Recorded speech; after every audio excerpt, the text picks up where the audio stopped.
Hey, it's Tim Pierce. I'm going to show you the intro and one of the original solos. If you click the link below, you'll sign up for the newsletter, and you get a private video where I show you one of my favorite licks from my solo. There's also a bunch of other private videos you have access to. Thanks so much for your support. Thanks for subscribing on YouTube. Thanks for your comments. For this video and the audio for this video, I used a BAE mic pre. It's a Neve style mic pre that I think sounds better than the original. Let's get started. The great thing about this first phrase is that it repeats 4 times. You pick the open A string, and then you pick the A the octave above.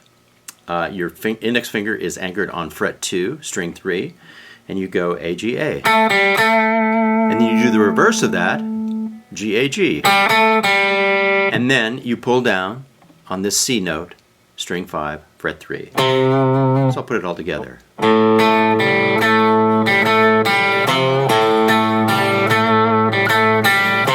And I like to put a little wiggle on this note.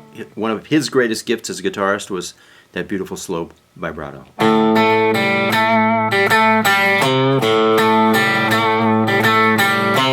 Also, you can pull up on this note a little bit. That sounds good. It's bluesy. And I like to use mostly downstrokes for this because of the way it sounds. It sounds aggressive. But you can pick more alternately if you like. The next thing that happens is, on the record, he adds in a third, and that's pretty easy to do because your index finger is already sitting right in the right spot for that. All you have to do is mash your index finger down and pick up this note on the 2nd string, fret 2. Play them together with your right hand, and play also the open notes together with your right hand. And so the second 2 cycles of the riff have that harmony in it. I'll do all 4.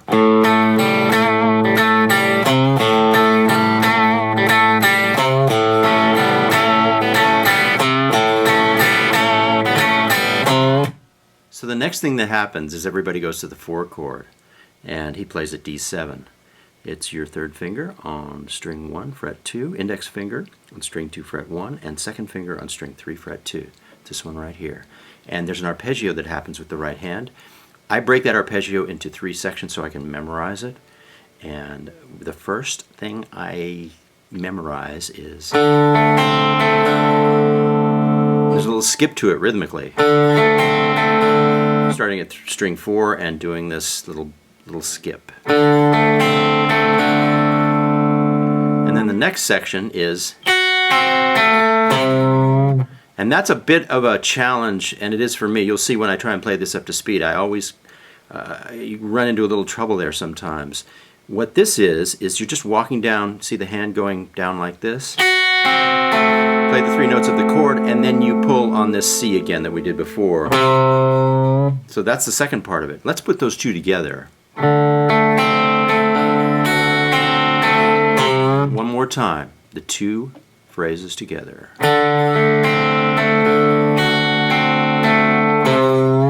Then the 3rd phrase is this. And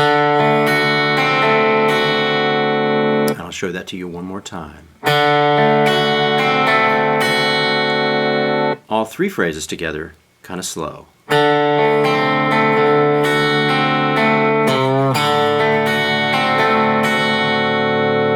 I'll play that at speed.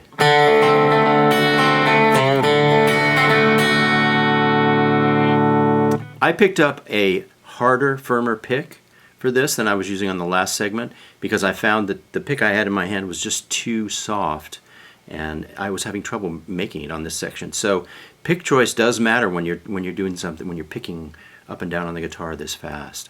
What happens next is there's just another pull down back in to the original riff twice. So I'm going to play the whole intro at medium speed.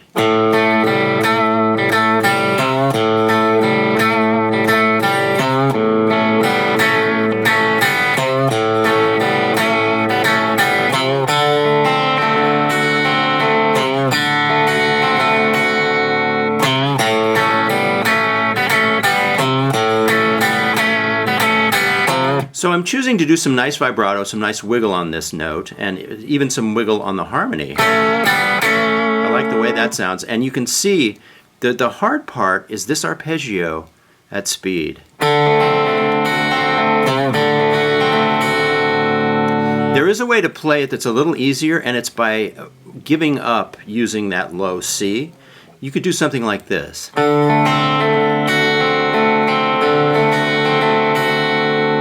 And you could even make up your own arpeggio. You could even strum it.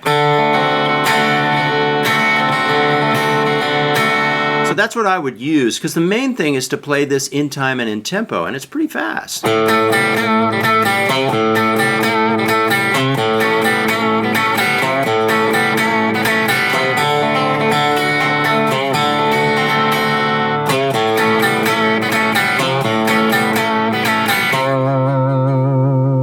So whatever it takes to get it up to speed, you can kind of make it your own if you need to, and then always try swing back around and get it like the record.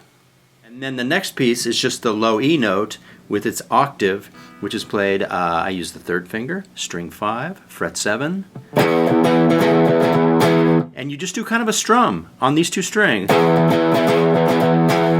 And what I do is I'm careful not to pick any of these 4 strings. I'm just grabbing the bottom 2 strings, but I'm picking loosely, but it's one of those things your aim gets better. Over time, you can kind of aim for a couple of strings and not hit the other ones. But in case I was hitting the other ones,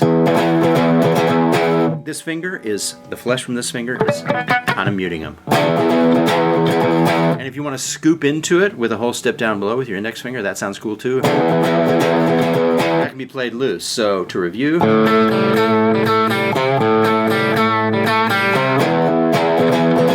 that time I picked it up with my second finger. That's fine too, as long as you get there.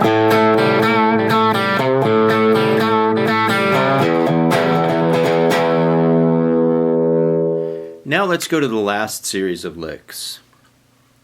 First we start out with an anchor point. It's going to stay pretty consistent through the rest of this. And it's the third finger on the 4th string at the 7th fret. That's the A note. We're in A.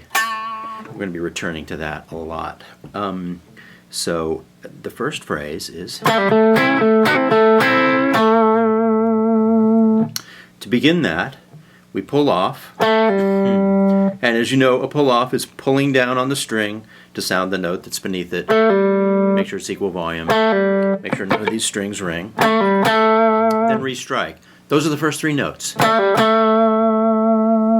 Moving on, the next thing is your index finger doing a double stop across strings 2 and 3 at the 5th fret. Pull it up a little bit, maybe vibrato it. So that's the 4th note. Return to the anchor.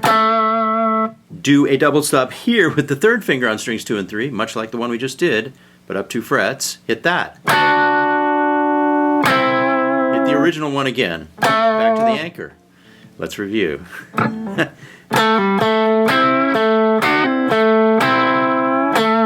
went a little past the review that time. And then we hit this again. Index finger across these 2 strings, and then hit the anchor. So a lot of like seesawing on this. I'm going to do it really, really slow.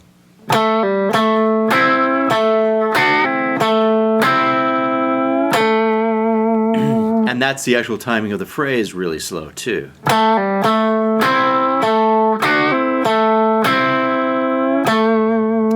And this pull off is pretty easy for me. It might not be for you. Pulling off 2 strings is kind of unusual.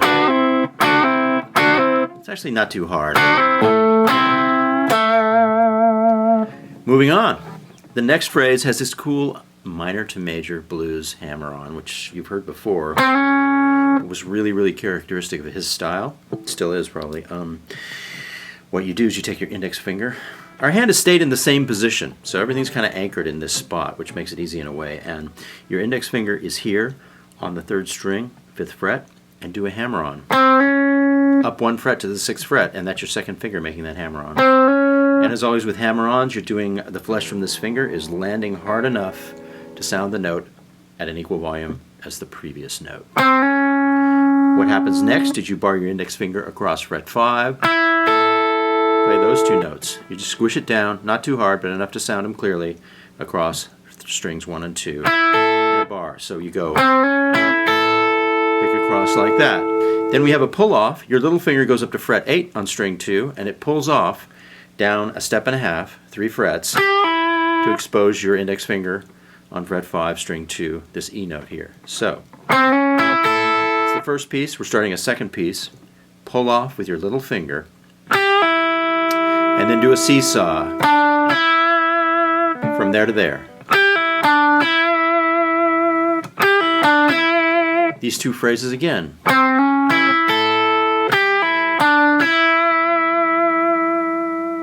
Moving on, we simply restrike the minor to major hammer-on we did before.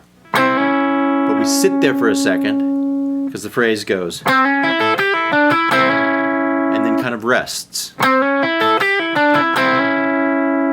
Then land on the anchor, just once. I struck it twice by mistake. Almost home, home stretch. The last phrase, the last turn, corresponds to the band dropping down to the 5 chord.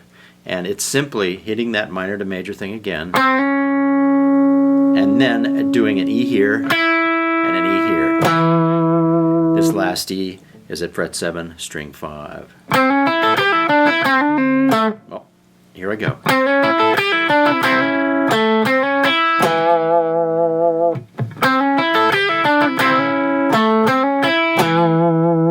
For years I played it. And when I listened to the record, and I almost lapsed into that. When I listened to the record, I realized it was.